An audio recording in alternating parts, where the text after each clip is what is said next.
Go Home Show, Coming episode live. 5. We live. In my Chris voice, we live. We live. Episode 5, guys. We made it. Minus Chris. Yeah, Chris not here for episode 5. He'll be here for episode 6 to infinity, but episode 5 is no Chris. He has a good reason though. He's at Yankee Stadium, the home of my rivals, my hatred, and damn Yankees. He's there for a good reason. One of his boys just got called up against the Yankees. He's on the Tampa Bay Rays. His name is Andrew Velasquez. So shout out to him. Yeah, shout out to Andrew Velasquez. I'm sure Chris will give us a recap of everything that happened. I mean, hopefully the Yankees win. Sorry, Andrew. I don't have nothing to say about that. I have nothing to say about no Yankees. Terrence is a Mets fan. I'm a Mets fan. I think it was that episode 2 when I went to the game. Everybody heard. But yeah, welcome guys. Episode 5 of the Go Home Show. Halfway to 10, 95 away from 100. Thanks for supporting us. We still getting there. It's a journey. Yeah, shout out to all the support. We're getting a lot of love on Twitter and Instagram, especially Twitter. Shout out to everybody that's followed us on Twitter. We really appreciate it. Yes, follow us on Twitter at GoHomeShow_podcast. Also on Instagram as well. On IG, some IG thoughtin'. But now let's get. This is a very It's gonna be a quick episode, you guys. It's gonna be very quick. Just a couple of rundowns on some things. First off, we want to send our condolences to Ashley Massaro. Yes. Yeah, Ashley Massaro. She passed away yesterday. Very sad. None of the details has come out, right? Like, actually, some did earlier. Okay, because I remember last night it was just the R.I.P, but it was nothing extra. So hopefully, I haven't seen any of the details yet. But even though I probably don't want to hear, but still. Condolences, because I've had very little fond memory of Ashley. I remember growing up. I remember her term on the Diva Search. Diva Search. Yeah, that was 2005 Diva Search. That was 2005. I think she won it. She wasn't the first one. I think she was the second one, I believe. Was she? Was it Christy Hemme or? Yes, Christy Hemme was the first one. So I think Ashley was the second one. So I remember when they started the Diva Search, like she always popped out in the screen. Like she kind of had like more edge and personality than other the ladies back then. And I was glad she won. I will never forget one of my good friends growing up. His name was Tristan. He was a wrestling fan as well. I remember the night when she won, he played a little rib on me. We was in the playground. And he told me, he was like, yeah, she won. And then she got like so excited, her top fell off. And they had to cut the commercial. And this was back before, like, we had internet, but this is not like when internet was like accessible really on like phones and stuff and cable. So you had to like run to the crib. I can't run. I always thought that happened and that I missed it because I fell asleep that night. But it turned out he was joking. I have to find my friend Tristan. I think that should be another episode. Shout out to him. Yeah, he was a really good wrestling fan. Yeah, she popped crazy. Like as soon as you see her whole character, her attire and stuff like that, the punk rock look, everything was working well for her. I liked how when she first came in, like after the Diva Search, she was like teamed up with Trish. So that got her going good. Well, she was always different. That was during the Diva era, so. A lot of people drawn to her, a lot of young girls drawn to her. I seen a lot of people on the timeline very hurt. Some people got into wrestling because of her, just watching her. She was a different character than most of the quote-unquote female wrestlers and stuff like that. So I know she was making a comeback. Actually, she was supposed to wrestle in a few weeks. So she was in the midst of training. So it's just sad to hear. Yeah, that was like a little gut blow last night because it came out, just leaked, and then like you said, somebody that so recent, like early 2000s, just to see that like go away is pretty sad. So like we just want to send our condolences to Ashley and hope everything is well with her family in this time of need. So Go Home Show, send our condolences.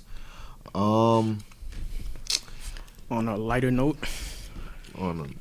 Yeah, so on a lighter note, which is actually it's not a lighter note because it's just a recap of Raw. How was it? How you felt about Raw? I'm on a little sabbatical right now. I'm not watching no TV. I'm reading this. I'm reading the recaps.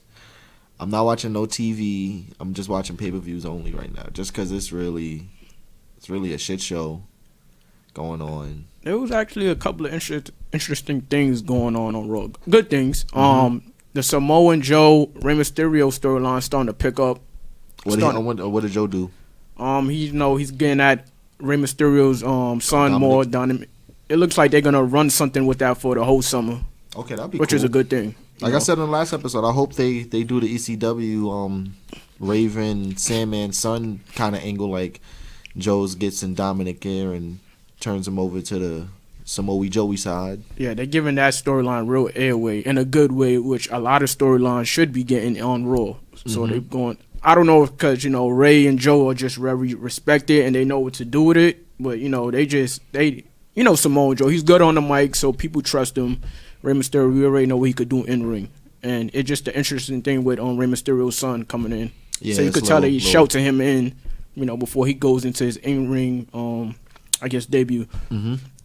Also another interesting thing, Alexa Bliss will not be at Money in the Bank. Her replacement they announced today is Nikki Cross. She actually had a match during Raw, and she had a good turnout. So I don't know if that was they already knew that. They already knew that Alexa was gonna not perform. So that was a good look. Nikki Cross. It was like she had actually a little promo backstage with her, and it was like I guess not in her character of Nikki Cross, not too crazy, but people jumping to conclusions. I seen what was going on. It was like not a full blown Nikki. It was more like a person Nikki Cross interview. Like something like that. Like her and Alexa had a little backstage conversation, and then it just led. And then she went full Nikki again during the match and all that. So it was just like, all right, calm down. She's still here. I'm happy she's Nikki Cross. I like Nikki Cross. Nikki Cross is one of my faves. Yeah, so she might not win at Money in the Bank, but it's a good little spotlight for her right now, Yeah, she may not win. She may win just because I feel like WWE always do that. Like, it always seems like the person that gets added into said match just off of... like a Kofi Kingston. I was just about to say that. Like, it always seems like that's... Because it's like, oh, he's not going to win. He just got added to it. But then they're like, all right, let's just give it to him. So, I don't know. I might have to say Nikki Cross may be one of my picks. If I have to get like 2 or 3, she'll be one. Yeah, she definitely like top 2 for me, like Bailey or Nikki Cross. Also, the AJ Styles and Seth Rollins little storyline is heating up more. They did a big promo package, a well done promo package. Like they brought out the promo packages heavy on this one. This week, like on SmackDown as well. Like all the championship matches are starting to get a big promo package we haven't seen in a while. They were just going through a whole backstory, with Seth and AJ and who's really the best wrestler and best man at this point. And that was well done. So it was like, okay, they starting to heat it up now for Money in the Bank. Yeah, that's for majority for Raw, like good stuff that happened. If you want to get into SmackDown, I don't know if you watched SmackDown. Nah, I'm taking a little sabbatical. I think I'll be back after Money in the Bank. I just had it was getting a little demented circusy for me, like TV wise a little bit. So I just had to step back, and then it was kind of getting a little burnt out, especially these Raws, them 3 hours. Oh, before we they showed another Bray Wyatt promo. I don't know if you flipped. Yeah, he so a lot of people, the response was heavy on that. Wowie. Yeah, so hopefully soon maybe at Money in the Bank he makes an appearance. That'd be cool.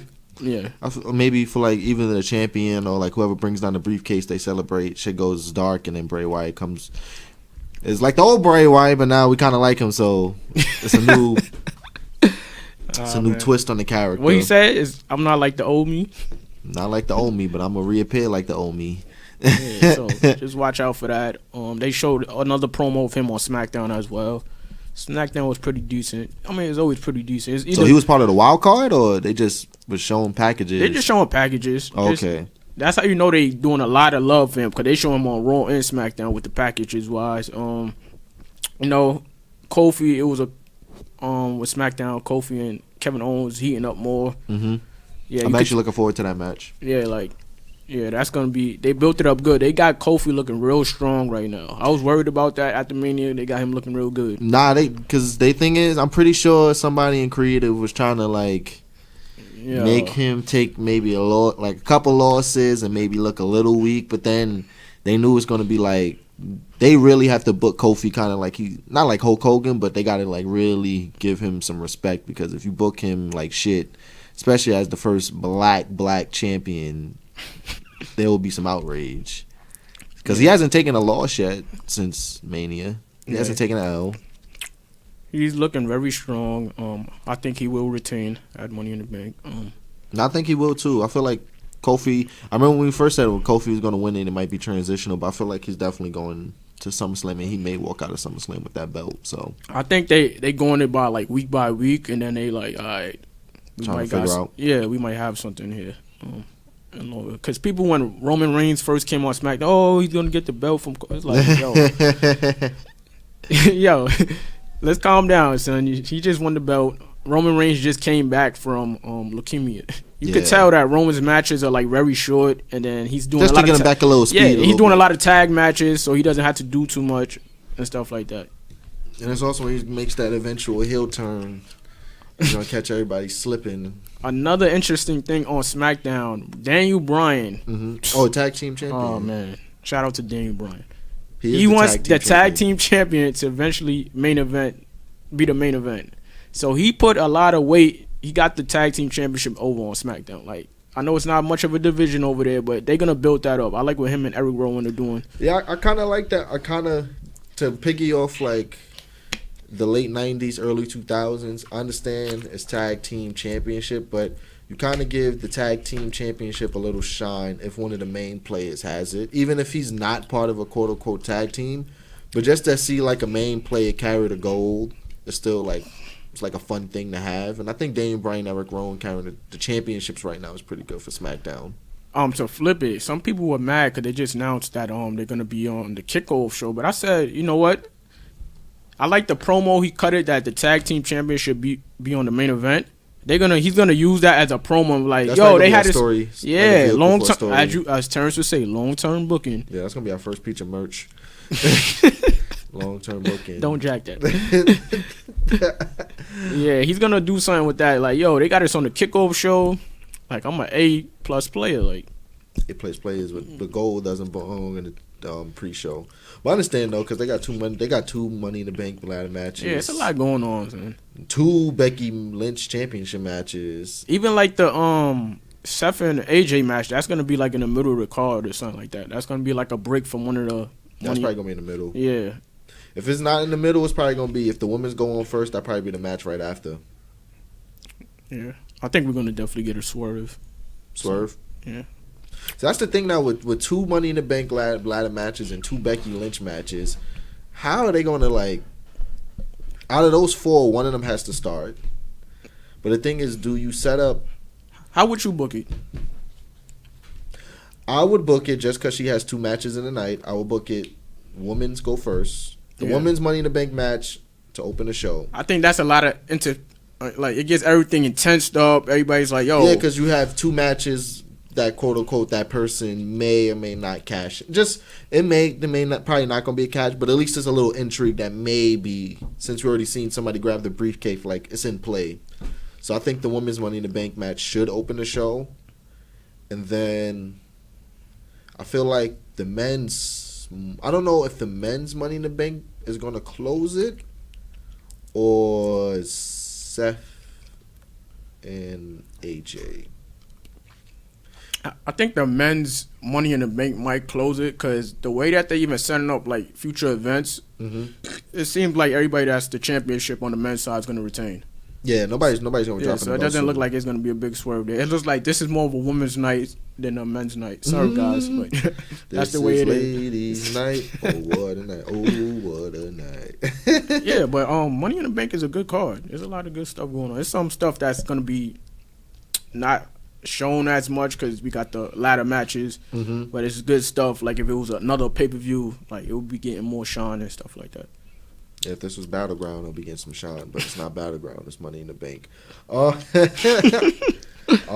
know with SmackDown we got the Kabuki Experience. Oh yeah. Oh man, the hits just keep on coming. It's 50-50. I don't know if this is WWE Shields on Twitter, but they said those two asked to be named it. But when I first saw the name, I felt like that was the complete opposite. I feel like this came from somebody with a suit and tie. I don't know if it was Vince. I don't know if it was Stooge number 3 in the corner. But I feel like these ladies, I feel like the Kabuki Warriors was not a name Asuka and Kairi Sane came up with. They definitely not. They didn't come up with none of that. No, they came up with it. I'm like, Speaking of Kairi Sane real quick, she did a little shout out on Twitter to Asuka and Nakamura. How, she's not used to doing this road, going on this little road trip. Oh, yeah. And how much it could be physical on your body. And people was wondering, well, why they teamed them up? Well, this is why they teamed them up, to get her prepared, for the road. For she solo. Yeah, so it's like, you get her with a vet, somebody that's used to the schedule, set her up. I would love the room with Asuka. I love the travel with Asuka. That should be my next show. You and I. Yeah, the go home show with Asuka. When she leaves WWE, we have to put in some feelers. You heard it here first, ladies and gentlemen. But yeah, I can see that because Kairi Sane, Japan, she doesn't really. Because when you wrestle in Japan, they do go to like UK and stuff like that, but it's not like a WWE travel where you traveling 4 or 5, maybe 6 times a week. Yeah, they wrestling like 300 days a year. Like, trains, planes, and automobiles. It's a little different from NXT. Yeah, in NXT, like she probably had like a little spot in Orlando. Didn't have to move much. She just showed up for tapings and then the circuit shows. But yeah, you're going from east to west, north south. Then you're going time overseas. Zones, getting kicked in the face in every city. No, that's not a good. That's what they get paid the big bucks for. Anything else happen on SmackDown? Do you like to? I can just keep it like that on SmackDown and Raw. Stuff happened. Who do you think had the better show this week? Raw wasn't as bad as people will make it out to be this week. It was not bad. It was some little miscues, but from past weeks, it was cool. SmackDown, it was decent. Mm-hmm. The reason I think Raw probably got the edge, they did the championship signing with Becky and Charlotte and Lacey. Yeah. So 2 contracts, 1 ring, 3 people. Yeah, you know how that goes. You already know how. Somebody went through a table. It got a little hectic. Okay, this is typical contract signings. Nothing we didn't see before. They might throw us a swerve. Like I feel like if they attack each other in backstage before the show, they just might be another winner takes all. I'm telling you, that's going to be the name of a WWE pay-per-view in the next 2 years. Winner takes all. You could. Vince better hurry up before AEW take that. Yeah, AEW's going to take all. Speaking about AEW, shout out to them. This is they're in their little time to shine moment. They got you have the scoops from the TV deal. Yeah, TV deal. Them Turner boys. Them Turner boys. Not with Ted Turner, but they are on Turner. Ted Turner is no longer the CEO of all that. It's Warner Media. So with that, AEW will be doing their pay-per-views on Bleacher Report because that owns Bleacher Report. So they'll do it on Bleacher Report Live for $49.99. So the WB Media owns Bleacher Report? Yeah, Warner Media owns Bleacher Report. Oh, I never knew that. That's pretty cool. So that's why you see like crossover things with like TNT and all that stuff. Oh, okay, so okay. They did a multi-platform deal with multi-platform partnership, I would say. Partner. Yeah, they'll do weekly shows, 2-hour shows. Good. On Tuesdays. All the big stars with it. Cons, Young Bucks, Cody, Kenny, Brandy. You know the gang. I know the gang. The Elite. The Elite, yeah, basically. The only person that wasn't there was Jericho. Jericho posted like a video. He's like, "I'm in while y'all are kissing ass in New York. I'm in the gym." That's for the storyline too. I'm pretty sure kayfabe with it, Jericho would be there. But to keep up the notion that, because if you like I feel like they really do a good job of that, trying to keep kayfabe alive. Like if you know Jericho and Omega's supposed to have this blood feud, why would they be at the freaking TNT party? Schmooze. That would have been dope though if they would have told TNT ahead of time, and they maybe could have shot a little angle, like maybe Jericho would have attacked them, attacked them on the red carpet or some shit. Yeah, that would have been a real pop right there. Yeah, but TNT is they have the whole summer to promote on TNT, on CNN, all their channels that they own and stuff to promote AEW. I feel like the only thing I don't like about this rollout is the pay-per-view pricing. Yeah, a lot of people was complaining about that. Yeah, I feel like $50, especially now that WWE's been giving us every pay-per-view for whatever for $9.99, like $50 for come and just call it what it is. Even though I like them for for a product that hasn't really we haven't really seen yet. So $50 is a lot to ask. I feel like if they would have brought it down to $40, that would have been better, because people, if you don't, like, most people watch wrestling with other people, so you just ask somebody, just put in 20, I put in 20, there's our 40. But for $50 right off the bat, like, no shows, no, people don't really, if you don't watch their shows, like the YouTube shows, you don't really got the build up and the storyline. So $50 I feel like was a bit of a stretch. Maybe, I don't know if they could bring it down to 40 before a show date, but if they do bring it down to 40, I feel like they'll get more buys. Well, the reason they brung it, the reason that they got it priced so high, even though they got a great deal, they still gotta pay. They didn't get the best. It's actually they split advertisement revenue with TNT. So that's cool. TNT is gonna cover the production costs. Okay. And the pay-per-view, but they do not cover the talent that they bring in. That's gonna be all con. Yeah. So this is straight from Meltzer's mouth too, and you know he's an AEW guy. So the deal was complicated, as he said. Let's get to it. Basically they will be taking a loss in the first few years. No, they will. So a lot of people like, yeah, you know, they're gonna run WWE out the. It's like they still have to make a profit first. They still have to get casuals coming in first. You can't come at WWE without people knowing who you are. Like so with that, they're gonna do, from what I'm told, they're gonna do fewer house shows. Fewer? Yeah, than what the typical WWE, you know. So they're not gonna keep the wrestlers healthy and stuff like that. That's a real burnout. It's not a season; it will go all year, just like WWE. Another reason that the price is so high is because they trying to hemorrhage a loss of the losses that they're gonna future losses they're gonna take. So that's why the pay-per-view pricing is so high. Might as well get as much as you can so you can pay it back. Yeah. Okay, no worries. Yeah. But no, that was the only thing that caught me off guard when it was like 50. I was like, 50? Sounded like Soulja Boy. It's like 50. Yeah. So David Meltzer a few months ago, he said, you know, this was gonna be like the best deal on WWE. It's a cool deal, but they made it seem like this is not a. They still it's a rights fee. No rights fee. So they basically, it's not like WWE where the revenue's gonna go up for them. So that's why they're gonna take a loss and stuff like that. Okay. So you know, we'll see. Hopefully things go well and stuff like that. Starting with double or nothing next week. Double or nothing. You want to get into double or nothing? Yeah, we get into double or nothing. I feel like that should be the name of our episode this week. Not double or nothing. Competition or nothing. It's gonna be the name of our episode. That's gonna be episode 5 of the Go Home Show. Double up. Competition or nothing. I see we got Adam Page and Pac. Daniels Kazarian versus Strong Hearts. What you think is gonna be the show stealer of the card?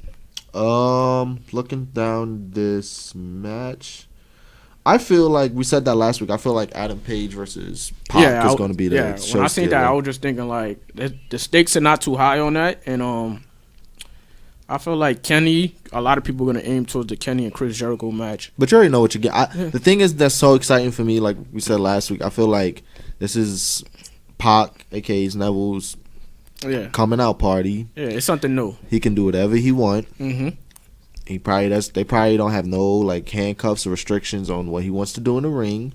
and this is his chance to maybe give a little middle up to Vince and the boys at Titan Towers. Like, you had this. You put me on the pre-show. You took me off the DVD. You didn't give me my royalties. It's like when you see your ex-chick, she throw up that IG pic in that freedom dress. So he probably gonna be like flipping all over the place. He'll be like, whoa. But yeah, I think that's gonna be the show stealing match. I think the best match of the night probably is going to be either between the Young Bucks and the Lucha Bros, or I think the Kenny Omega and Chris Jericho. I think those two. That's I think the tag match with the Lucha Bros and the Young Bucks. I think that's gonna be the match of the night. It's gonna be interesting once they finally get titles in this promotion. Like, will the Elite be the first title holders? Will they trip them Triple H themselves? I think there's gonna be a couple of coronations. Mm-hmm. A couple of the Elite people are gonna hold the title because they are bigger names. Obviously, they're the flagship. So obviously, Chris Jericho is the biggest name in the company. So, he's going to be in the title picture a lot, at least in the beginning, and stuff to get, them over. Because nobody, as much as big of a wrestling savant Kenny Omega is, he's not bigger than Chris Jericho. Chris Jericho, people been watching him on TV for over 20 years, like since from ECW, WCW, WWE. So people, even if you don't watch wrestling anymore, oh, that's that guy. Yeah, we used to, Y2J and stuff like that. Yeah, people know some Chris Jericho. Yeah, so if they see him, putting on good matches and stuff, and he has the belt, I'll probably get a lot of casual fans over to their side and stuff like that. I do want to see the battle. I think the Battle Royal is going to be pretty fun. I know they have a Yoshi 6-woman tag match. And then also Cody Rhodes versus his brother. Shout out to Dusty. What you expecting out of that match? I'm expecting a new character from Dustin Rhodes, aka Gold Dust, aka Seven. I'm expecting like a new, just like Bray Wyatt, just a new take, something new from his mind that he'll be able to bring out, just like Pac, just like without the WWE handcuffs. Do you think that they're gonna run this Rhodes feud into like their first weekly show, or this is just like a one-off? I feel like it may be just a one-off, but they do have to start preparing for TV and start creating hooks, not for us wrestling fans and marks, but just for the casual viewing audience as well. So you need an arc. So you can't, because I know on Turn TNT. They can't just have a commercial saying AEW Tuesday nights. You're gonna at least, you have to give them potential viewers at least some type of hook to tune in. So maybe like two brothers and the name of their father screwed over. Dusty Rhodes are no name, so people are like, yeah, two sons and stuff like that. How you felt about they announced there won't be no writing team? I feel like that's where no writing team for promos, or no writing team in general? Looks like that's in general. I feel like that's I'm pretty sure they're gonna have an outline of like arcs to send. Yeah, but for the most part, I feel like it's pros and cons. I feel like the pros outweigh the cons. Just because as wrestlers, you're the man in the mic. You're the man with the mic, with the live mic in a hot arena or whatever. You're gonna have to learn how to sink or swim sooner or later. And then the thing is with these scripted promos, just because it's scripted, it comes off very flat. Yeah, like robotic and stuff. Yeah, and the thing is, like, you gotta, for the people, you can't sell a match to people where the people in the match are not even sold on it themselves. Which is very true. Like you said, it's very robotic. Like, you can tell whoever was like got this from some dude on a note card, and like, Vince wants you to say just like this when you go out there, and after that, head on out. And it's like, for wrestling is give and take, and you have to think on your feet, and you have to be witty. So I think all of that is gonna, and the thing is, it's gonna make everybody a better promo, because there is no writing team to fall back on. Like I said, you sink or swim. Yeah, it's pros and cons on that. I think that if the way that writing team should be worked, they should be setting up arcs and angles and hooks you know, for future long-term booking.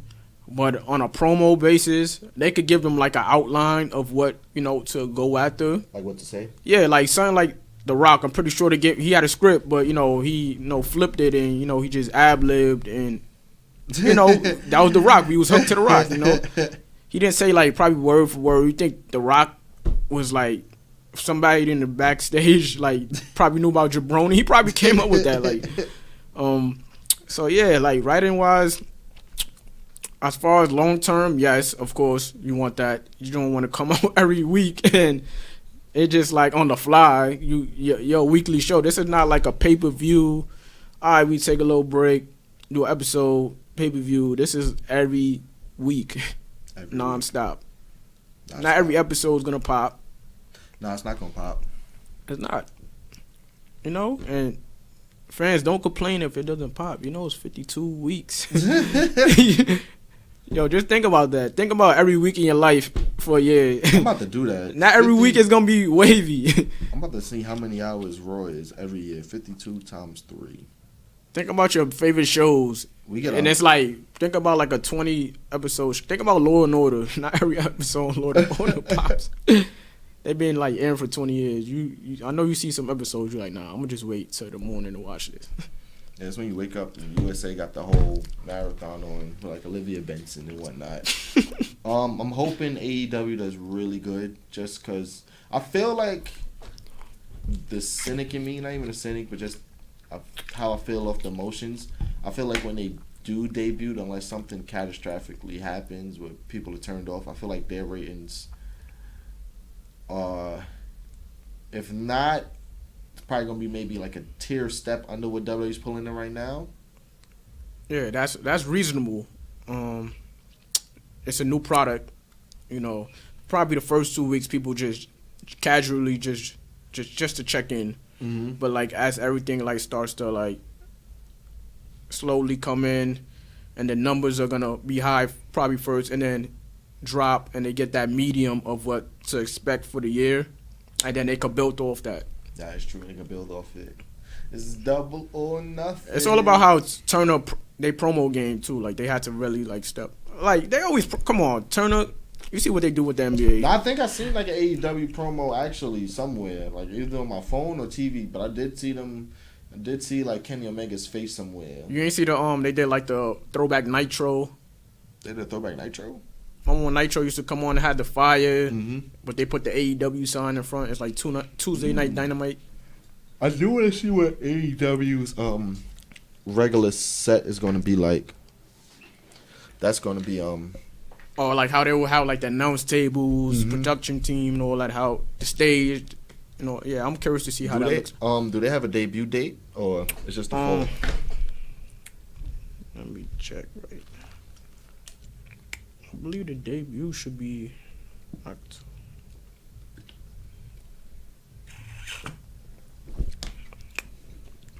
Bear with us real quick. October.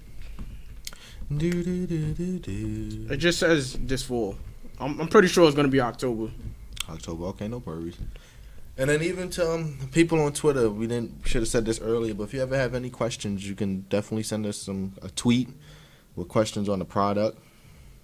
Oh yeah, even if you have any questions that you just didn't, you're a wrestling fan, you don't got nobody to talk to, and you just want some things answered. Yeah, you can just always send us a tweet. We'll get back to you guys.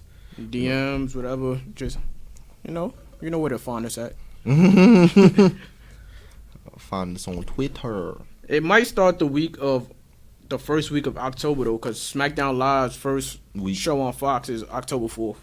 Okay. They also was at the upfront. They had like Ronda there, John Cena with the for the Fox. Yeah, with the Fox boys that do football and stuff like that. So you could tell they already gonna reel out big time promo. Yeah, because SmackDown on Fox is a very big thing. I don't think WWE hasn't been on any other. They never been on the big four networks. Yeah, except for like Saturday Night Main Event and like a replay of WrestleMania, but not like a weekly. Yeah, this is big time. Show. This is big time. So especially Fox, I never thought I would see SmackDown on. I don't think I would see none of like WWE shows on like none of those networks. But And they're gonna have the whole night to themselves. That's the 8 to 10 slot. 8 to 10. Yeah, Fox doesn't run after you know they do the 10 o'clock news. So they're not gonna. Oh yeah, so Friday give you 8 to 10. I wonder if that changes with baseball. Because I know Fox carries baseball. But they usually air on like a Saturday or Sunday game. Okay. No, I mean like when it gets down to the nitty gritty. Like World Series. Yeah, like in like the NLCS or the ALCS. Because I know they do have like they have like exclusive coverage for at least one of those series, I believe. So I don't know if one of them maybe fall on a Friday. I don't know if WWE gets the hook, but it's gonna be interesting to play out as well. Because nothing really comes on. Because they just have like baseball and football, so SmackDown won't be affected by a Sunday night game. And there's no Friday night games. Hopefully not yet. Yeah, I mean, we'll see what they do with it. You know, $1 billion deal. They're gonna give the rollout. Vince already said that a lot of the stars will be like integrated on these shows on Fox. So you know, promo it up. We're gonna see Roman Reigns like on a buddy comedy, smacking somebody over the head. Not like that too. When like the wrestlers go out to the different landscapes of their TV channel. Yeah. If Empire wasn't getting canceled, they probably would have had a New Day show up at the Lions office with. They'll be the Hitmen. Yeah. Oh, they'll be at like it'll be like a jail episode. Like, who you? Oh, we the old people. What you said? The Fresh Afternoon or something like that. Daniel Bryan's like Big Burn for them. Yeah. I think High Noon, something like that. Fresh Afternoon, something like that. Yeah, but I mean, yeah, we're gonna see some good stuff with Fox and WWE. I just want to know, see if the brand split. I don't know if the brand split might be on 2 legs, might be on no legs. But they do need a brand split. They can't have everybody together again, going, especially with the amount of this roster right now. They can't be 20, 25. So what you're saying is Vince McMahon was a genius for the wild card rule. It wasn't no damn genius. That rule don't even make sense. He doesn't even know what the wild card rule is. You seen the article on Vince? Which what it says? They saying rumors everybody hates Vince backstage. I can believe it because it feels like Vince. You can really tell Vince is out of tune of what a wrestling fan wants nowadays. Even the head capo, H-Man. Yeah, I'm pretty sure Triple H is feeling, because Triple H is putting. Because the thing, like Chris touched on this too in the last episode, Triple H and his team takes all that time and resources to get a talent ready for the main roster with a character, with just to get them polished enough with a set character and set motivations to go to the main roster for somebody up there to expand on that and maybe take it to another level.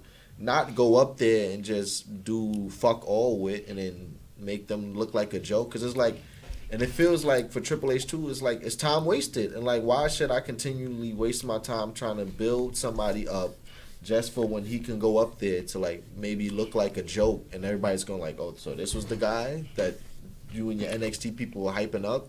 Yeah. So now that we got to that point, how would you fix the WWE from top to bottom?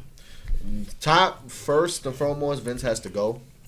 Vince. You think he has to just go? He just got to be behind the scene. Oh, well, not go, but from the creative standpoint, he has to go. He has to get out of Gorilla. He can sit in for the Fox and the business deals and to cut the checks. He can sit in for that.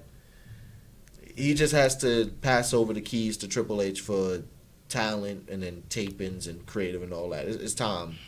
It's time? It is time. I mean, Stephanie's already brokering these deals. She's the one that's like getting in on this PR status and getting them legitimate. Okay, but no, because the thing is, I know Vince has a fear of mortality. So taking him from, my fault, y'all. I know y'all can't see me. It's gonna be bad. But I'm just real comfortable. This is the. Maybe I should sit in this chair. I'm gonna switch chairs. That one's more cozy.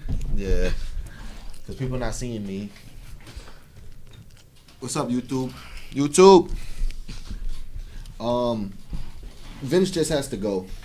Just point blank. Just give Triple H the reins. Because the thing is, when Vince McMahon gets these wrestlers, these characters from NXT, there has been rumors stating otherwise, but they said Vince doesn't watch NXT. And I feel like he doesn't watch, because Vince doesn't need to watch NXT. He has to worry about the company. He has to worry about the main roster. He has budgeting, all that stuff. He has a 24-hour day, and even though NXT is a 1-hour show, I don't feel like that fits into Vince McMahon's schedule. So when they be like, Vince McMahon, they be like, oh, who to call up? Oh, this Ciampa fellow, he's bald-headed with a little edge. All right, throw him out there. And then even with other people like Authors of Pain, like they take all the stuff, and it's also, I also feel like this maybe is an NXT problem too, because NXT gives us the character arc, the full-blown character arc before they reach the main roster. So it's not leaving anything open to interpretation to the people that don't watch NXT, and then to the people that when they make their debut, they be like, who the fuck is this? Why? Like they don't go on that ride. So when they see, it's like a so what to the casual fan. It's like, so what? That's why I was kind of hoping would have been cool, but they didn't do it, since Gargano turned back on Ciampa before Takeover New York.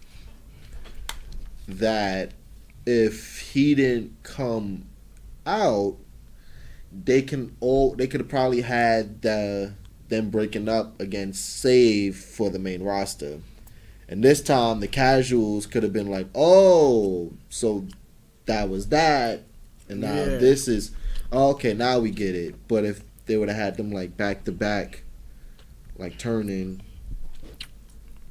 No, I got you on that. I understand what you mean by that. It's very finale like when they're leaving and stuff like that. So it's like when they come to the main roster and it's people that don't watch, and it's like, okay. Because even with Andrade. Yeah. If casual view watches SmackDown, they know he has Zelina Vega, but they may not know like the backstory behind how those two came together. They probably don't know about Andrade's losing streak that she came in to correct and fix. So that's creative's point. They don't even have to watch NXT on a daily basis, but I guess talk with people from creative from NXT and be like, well, what makes this guy interesting right here? Why is he the top guy to you? Why should we put anything behind him? And that's where they're dropping the ball. And they also dropping the ball about how they debuting these call-ups. I've said this on a previous episode.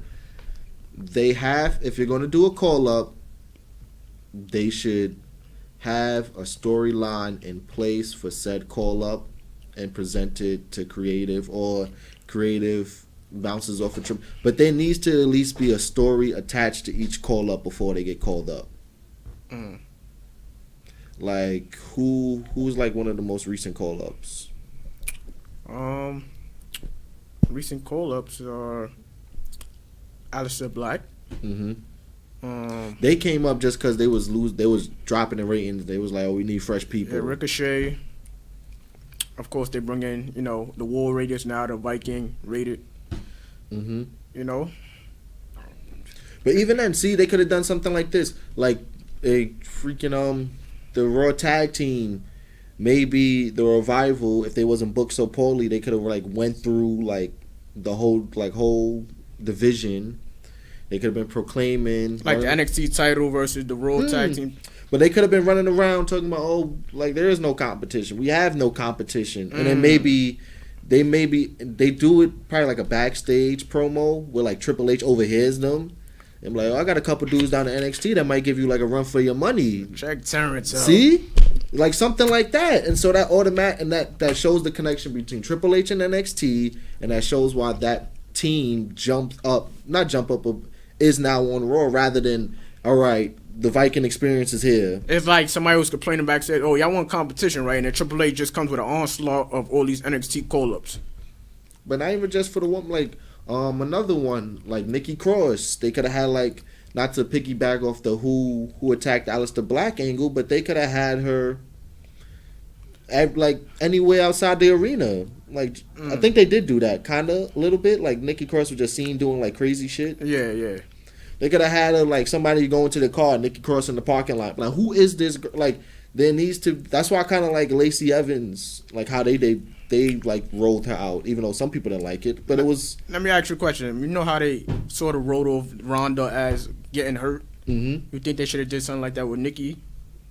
Having something to do. Remember how Austin got cut off in '99? He got ran over by the car. Mm-hmm. Like somebody behind the scene, backstage. Oh, taking out Ronda? Yeah. Nah, I feel like Ronda's sabbatical. It goes in with the story. Yeah. Because she finally lost. So, and they could probably piggyback off the UFC when she finally lost. Like she had to like.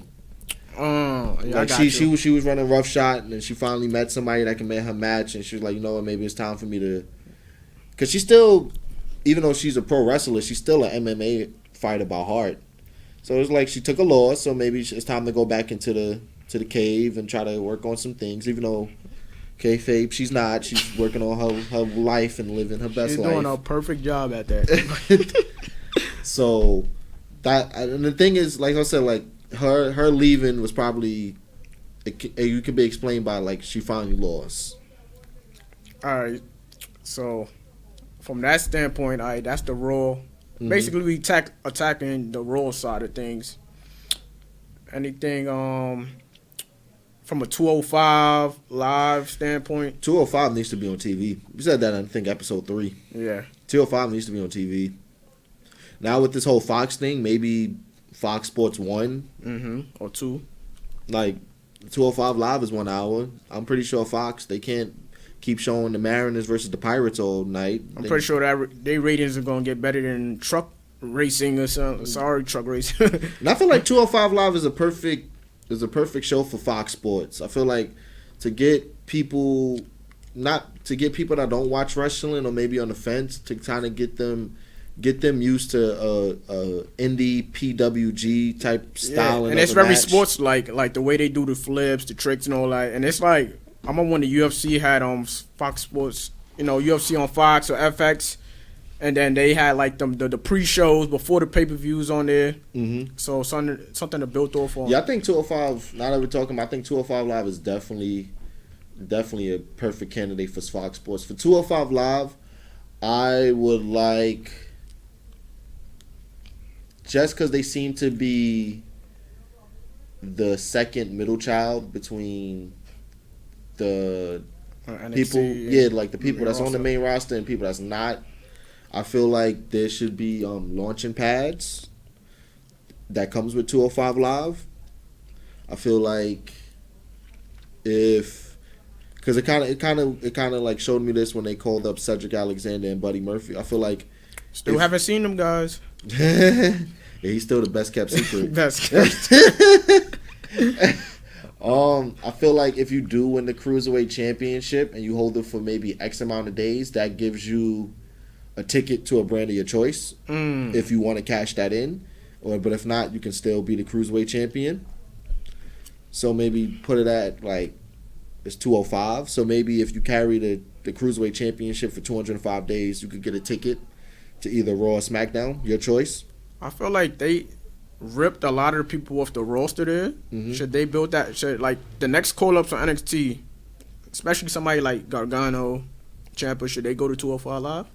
But that's what I'm saying. Like, if the thing is, because people always see 205 Live as a graveyard. So that's what I'm saying. If you give 205 Live a clause where you can go from 205 Live to Raw and SmackDown, it wouldn't be such a problem if maybe a Gargano and Ciampa get there, sent there first, because then they'll be like, oh, they can maybe move between shows. Like I said, like if you hold the Cruiserweight Championship for 205 days, you have the right to either turn that into Rockstar Spud and go to a new show, or you can still keep it and walk around with it. And then I also think they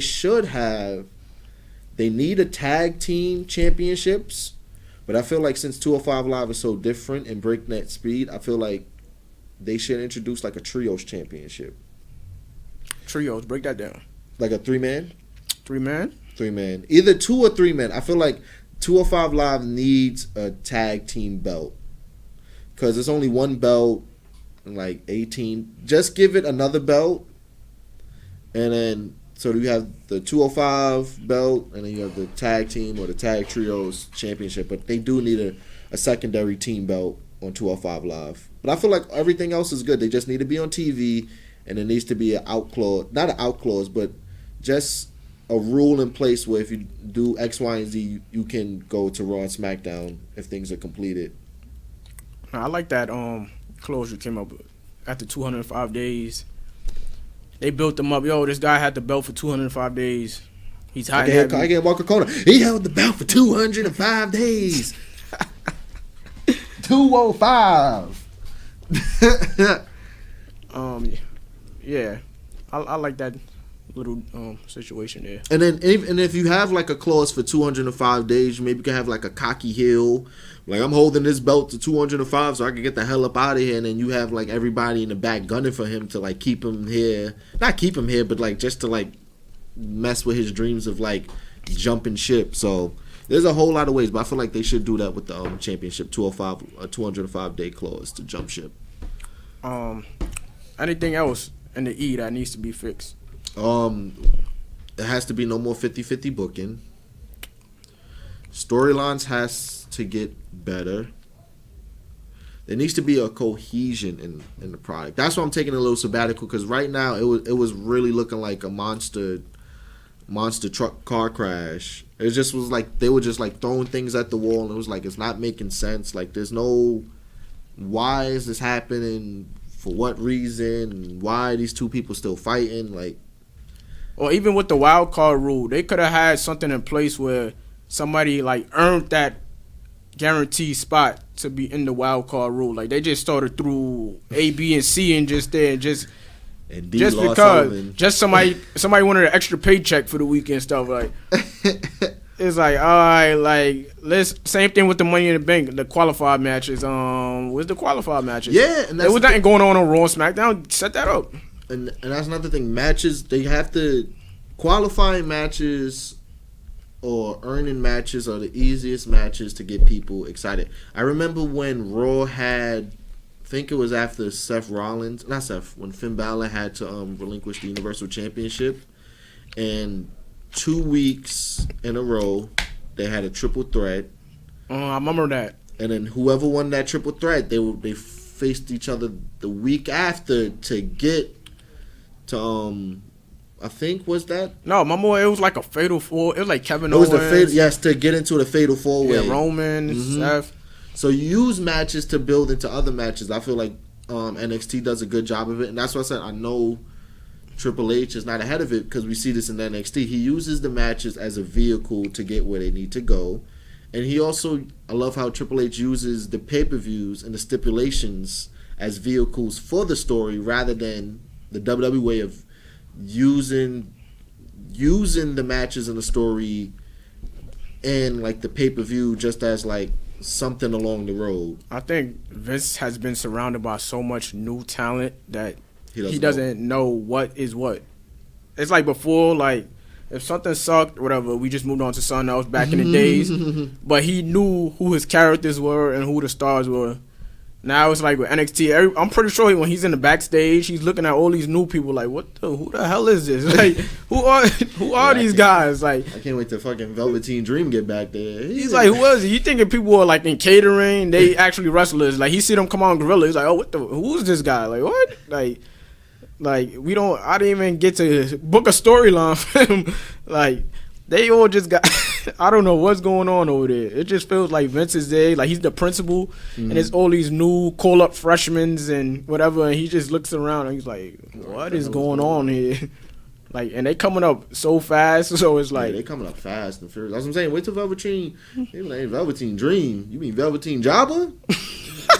Yo, it might be a riot. Chill. Yeah, if he messes up Dream, there might be some blood on his hands. But another thing I feel like they should fix, I feel like champions they, like I said, everything with WWE is so formulaic.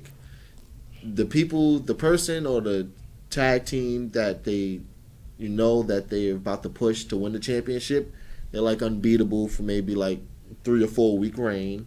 Then as soon as like they grab the championship, these motherfuckers are taking like roll up pins or just losing. Like, why is your champion losing cleanly? Like they get the belt on their arm and they turn stupid.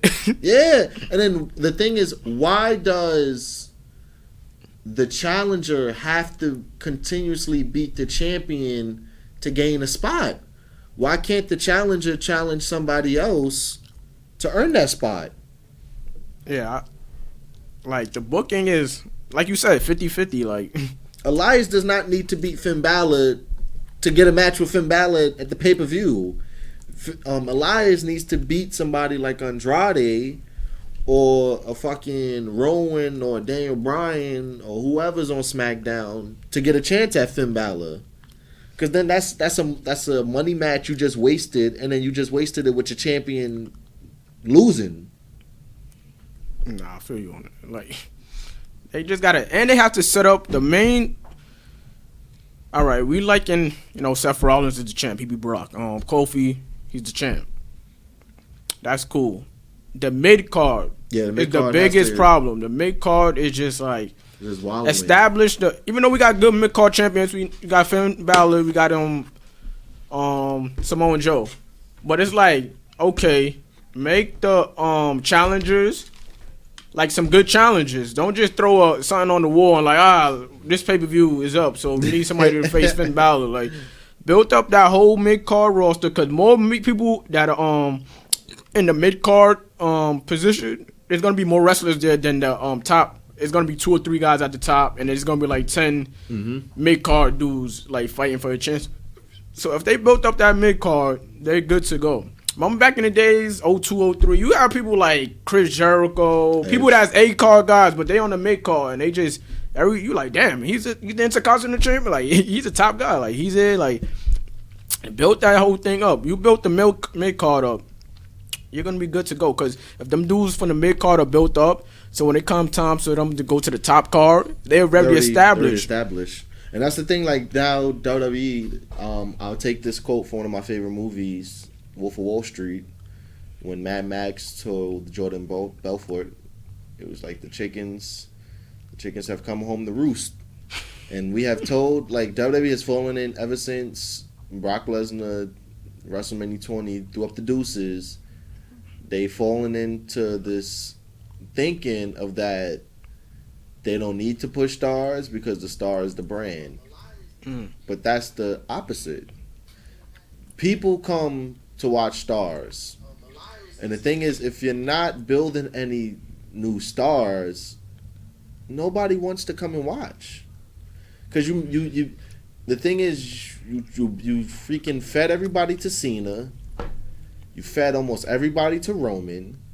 So now when those two are not really, Cena is in Hollywood and Roman is kind of like on his way back, there's nobody of interest now because you fed them. Yeah. And you didn't do anything with them to create something where people be like, oh, what? This may be a new character. This may be a new contender to the throne. But no, we'll have you take a fucking spear and fucking Superman punch and a FU for ridiculous amounts of 1, 2, 3s. Yeah, man, you gotta just do better at just building up them next in line guys. One injury away. Something happens, somebody's next in line. And then, like, so you build it up. Like, that's what I said. Like, even, like, the late 90s, early 2000s, it always felt like hot potato, but it felt like a righteous hot potato because those dudes were built up. Yeah, it felt like, yo, he earned that. Take it. Yeah, he just next up, he's hot right now. You got Chris Jericho, you got Kurt Angle, you got Taker, you got Kane, you got Undertaker, Triple H, The Rock. I'm trying to think. Is there anything else? The commentating style needs to be. They need to like cut the voice from Vince to whoever he's feeding lines to, because. Oh man!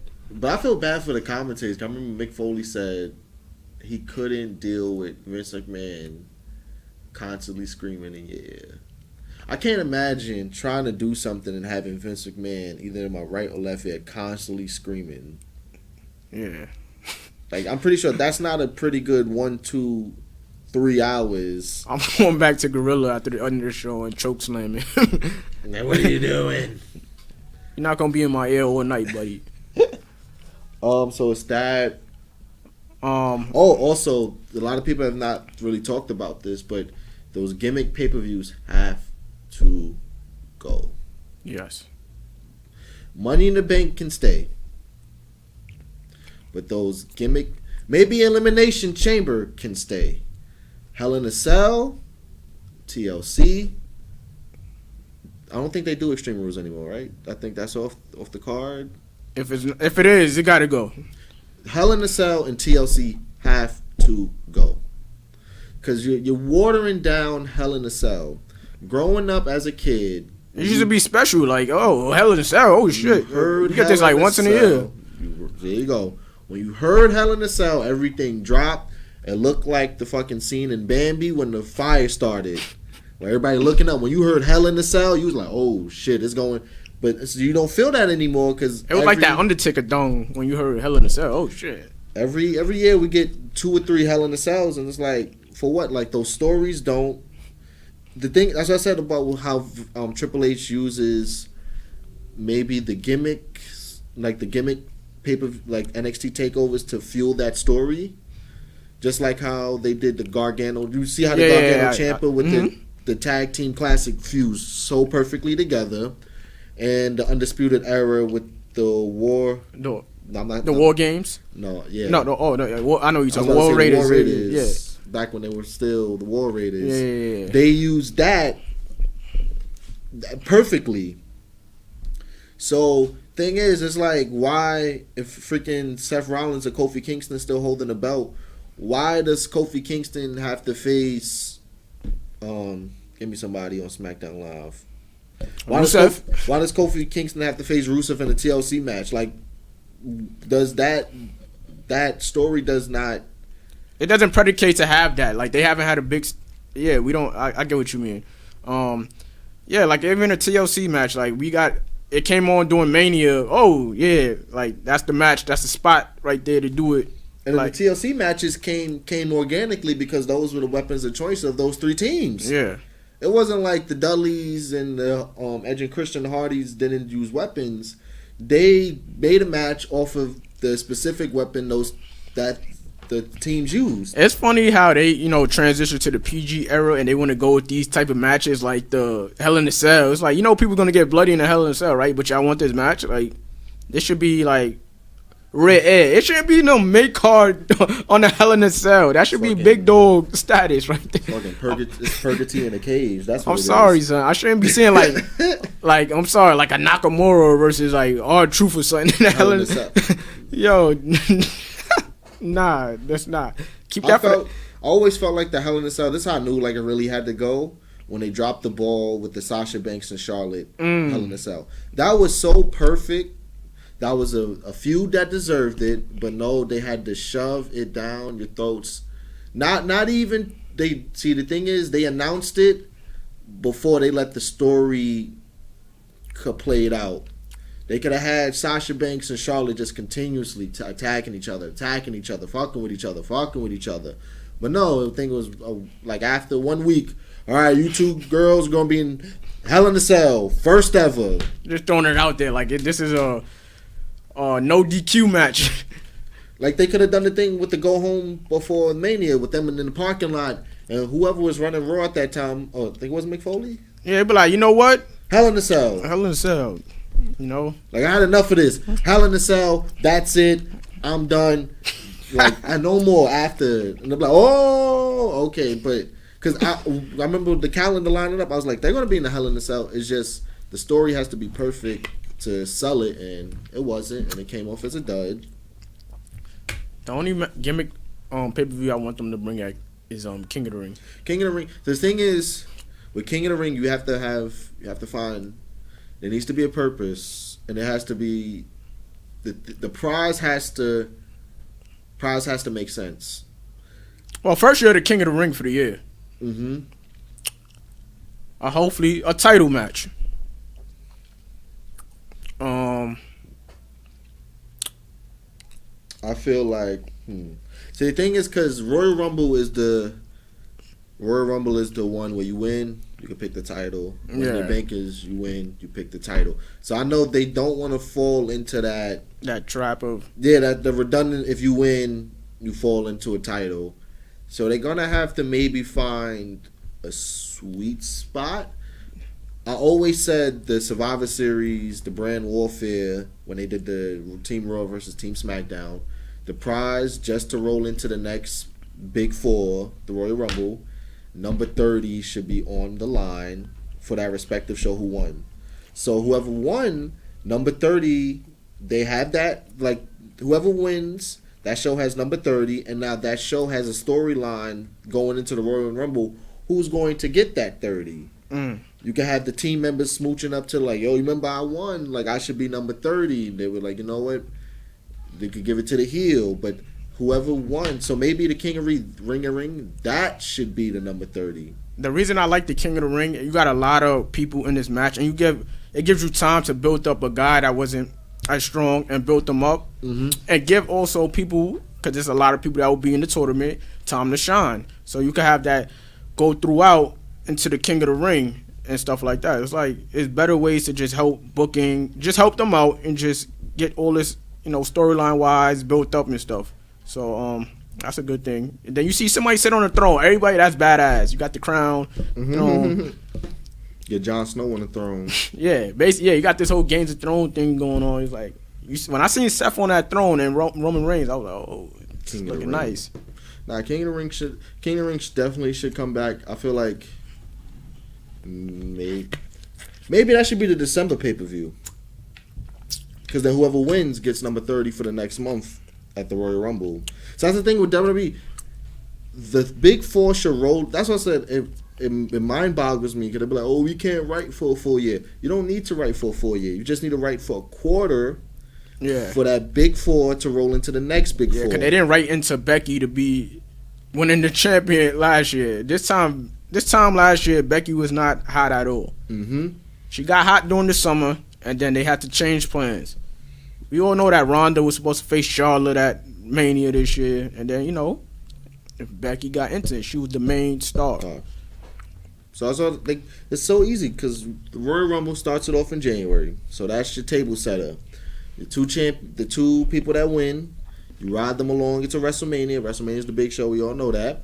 And that's why I like what Money in the Bank is the first show after WrestleMania, because it's the sign of a new WWE year.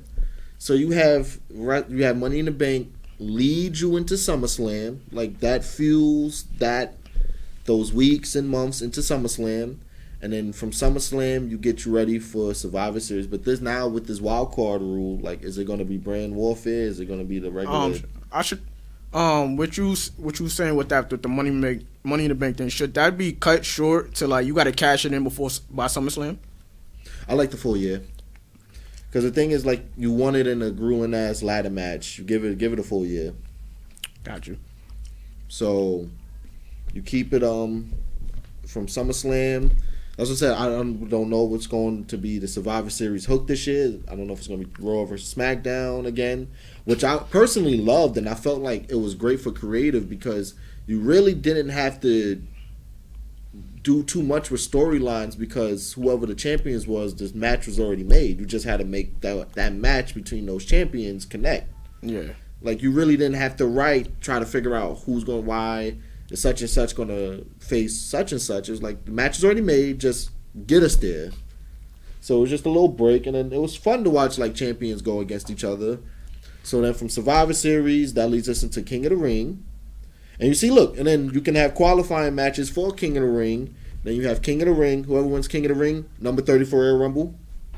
See that? Yeah. It just flows. Just me and Terrence's ideas, trying to find better ways to fix the product. King of the Ring, now that I'm thinking about King of the Ring, should be on December. Yeah. And then whoever wins that rolls into next month. Whoever wins that gets number 30 in the Royal Rumble, and that rolls right into your next pay-per-view. Hopefully somebody from creative is listening. Please. We got ideas. We have plenty of ideas. Before we get out of here, we want to just talk about some dream matches. For the rest of the year. Yeah, just whatever dream match you have in mind that you would like to see one day. I think speaking of Survivor Series, the club, like y'all doing the wild card rule, just get AJ and Finn together with Gallows going back and forth. Anderson. Yeah, just get them together. Come Survivor Series, have the club. I don't know when Undisputed is coming up. Right there, that's a Survivor Series match right there. That's good to go. I didn't think about that. Yeah, good. I like that. Just rev it up. They still got that one. The Shield is gone now, so they can't do that with the Shield. What's the best next fraction to do that with? Undisputed Era. Yeah, let's get it. I always felt like Vince McMahon never had real intentions of like doing anything with the club, like with Gallows and Anderson. Like Gallows and Anderson was just like his "I got your toy" move. That was big money. That's still on the table. They still didn't use that big money play yet. I like how you said bring all of them, because we had the renditions of AJ with the club and then Finn with the club. Now let's get all four of them together and like really take over shit. I would like that. That's really a cool idea. Something to just keep in mind for them. Come around the winter time, get that in play. I don't know where they're going. It looks like they're going with AJ is gonna make the heel turn. Maybe Finn makes a heel turn. I like it. A full blown club. I like it. Just ravaging. One of my dream matches, I would love to see Shayna Baszler versus Becky Lynch. That might be happening soon too. Good. I need that. I feel like there's some other dream matches. We already got Finn Balor versus Andrade on free TV. I would love to see Samoa Joe versus Walter. That's a good one. Like if we're talking, I would also like to see Pete Dunne versus AJ Styles. Okay. Like there's a lot of. Yeah, I want to see Adam Cole versus AJ. Yeah, we also have got that too. I'm trying to think. Was he in? No, he wasn't in Bullet Club when he. No. Adam Cole kicked AJ Styles out of Bullet Club. That was his last. That was his last like New Japan Ring of Honor tape, and AJ. No. Yes, it was Adam Cole kicked him out because then Marty kicked out Adam Cole. So right there, that's a setup right there with AJ and Adam Cole. I would like to see Matt Riddle versus Seth Rollins. I feel like that's like a good dynamic. Or Roman. Him too. I also like to see Keith Lee versus Samoa Joe and a Roman. I feel like those two can really get things going. And I'd like to see Dream and Roman. That'll be good. I would like to see Velveteen Dream versus Daniel Bryan. Ooh, that's a good one right there. I feel like that's a definitely like complete. Because the thing about wrestling is at its best when it's two people going at each other like kind of the opposite. I would like to see Johnny versus Daniel Bryan. That'll be a good match. I'm trying to. Let me try to find somebody for Gargano. Gargano on the main roster now against who?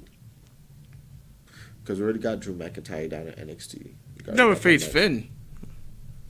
That is true. I would like to see that. I would like to see Gargano versus Finn.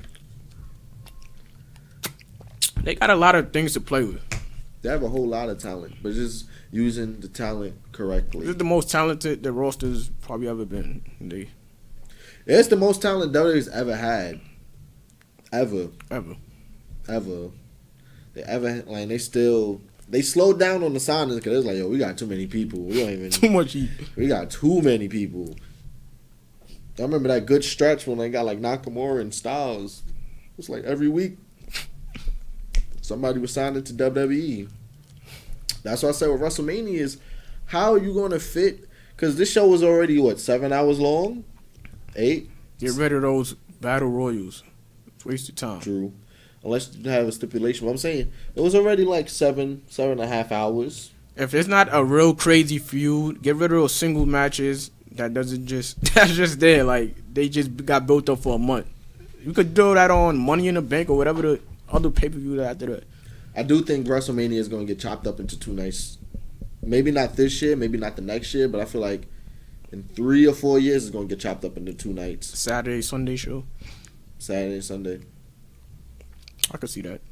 Because it's just too many people. Like I said, it was a 7-hour show this year. And then this show didn't have Undisputed Era. It didn't have Roman Reigns. It didn't have Gargano. It didn't have like a lot of people that, if you're going to give, a lot of people that still need WrestleMania spots were not on that card, and it was still 7.5 hours long. Yeah. But it's all cool, guys. I like this episode. Episode was lit. Looking forward to Double or Nothing. The first shot in the Millennial Wrestling Night Wars. We'll give you our thoughts on that when we come back. We'll give you our thoughts. Next time, Chris will be in this lovely plastic seat next to me. Shout out to the big guy. He's in Yankee Stadium right now eating that Yankee steak. Hopefully the Yankees are winning. I know fucking DeGrom got blown up, but I'll talk to that to my wine bottle later tonight when I get home. But nah, this is your boy Teddy Lucid, episode 5 of a Go Home Show. Thank you guys. Subscribe to us, ask us questions on Twitter, send us any thoughts and DMs on Instagram. We are all ears. We're here for you guys, and we appreciate y'all. It's your boy Money Mouth, and we out. We out. I think that's